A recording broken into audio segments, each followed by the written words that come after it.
किसी के आंखों में काजल तो किसी के माथे पे चंदन है, किसी के आंखों में काजल है तो किसी के माथे पे चंदन है। आप सभी को मुन्ना सर के विद्यालय में हार्दिक अभिनंदन है। देश में ना जल रहा है आग लगी है सीने में, देश में ना जल रहा है आग लगी है सीने में, हुक्मरान सब व्यस्त है खून गरीब का पीने में।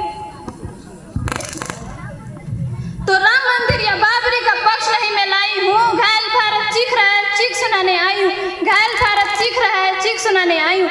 परम आदरणीय प्रधानाध्यापक शिक्षागण एवं मेरे प्यारे देशवासियों, आप सभी को स्वतंत्रता दिवस की हार्दिक शुभकामनाएं। मैं गीता कुमारी वर्ग 9 की छात्रा हूँ। आज आपके समक्ष मैं अपना विचार प्रस्तुत करूंगी। महोदय, दर्द है से तब गुजरने लगता है जब मेरी आंखों के सामने ताजमहल गांव और छत्तीसगढ़ में शहीद हुए जवानों के शत विशद और गले शरीर के टुकड़े, रेत के टीलों से ऊपर जाती लाशों की ढेर और कश्मीर के खून से रंगी लाल रंग की सड़कें के दृश्य सामने आते हैं। इस पर मेरे प्रतिपक्ष महोदय कहना ये कि मानवाधिकार की अनुपालना करते हुए अपने देश के उग्र सनातन को समाप्त किया जा सकता है।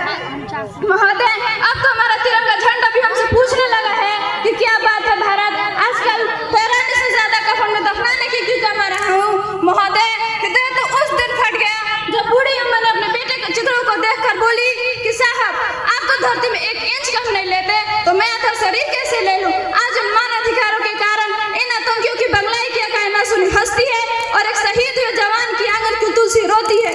जब एक शहीद हुए जवान की विधवा ये चीख चीख के कहती है कि प्यार भी भरपूर गया मांग का सिंदूर गया, प्यार भी भरपूर गया मांग का सिंदूर गया, नन्हे निनालों की लंगोटियां चली गई। अरे आपके लिए तो एक आदमी मरा है साहब, हमारे घर की तो रोटियां ही चली गई। महोदय, किसी भी युद्ध को जीतने के लिए पहल करना सबसे ज्यादा जरूरी होता है, क्योंकि इतिहास गवाह है कि पहल करके बड़े बड़े युद्ध का परिमाण बदल दिए गए हैं। आज मानवाधिकारों के तले किसी जवान को दबाकर युद्ध के मैदान में उतारना वीरता नहीं बल्कि आत्महत्या है। क्योंकि महोदय, फूल को श्रृंगार तो ये मुमकिन नहीं, फूल को श्रृंगार तो ये मुमकिन नहीं और एक वीर को झंकार तो ये मुमकिन नहीं।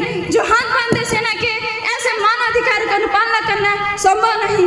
महोदय, सत्यनिष्ठा के मार्ग पर चलते हुए भी हमारे देश के जवान इन आतंकियों इन पत्थरबाजों से डरते हैं, क्योंकि वो जानते हैं कि उनकी टांगों से निकलने वाली गोली टारगेट को हिट नहीं भी करेगी तो भी 400 किलोमीटर दूर जाएगी।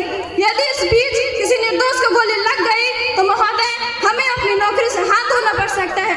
एक जवान अपनी नौकरी को बचाने के लिए इस कदर सोचता है कि साहब मरे या ना मरे परंतु लाठी नहीं टूटनी चाहिए।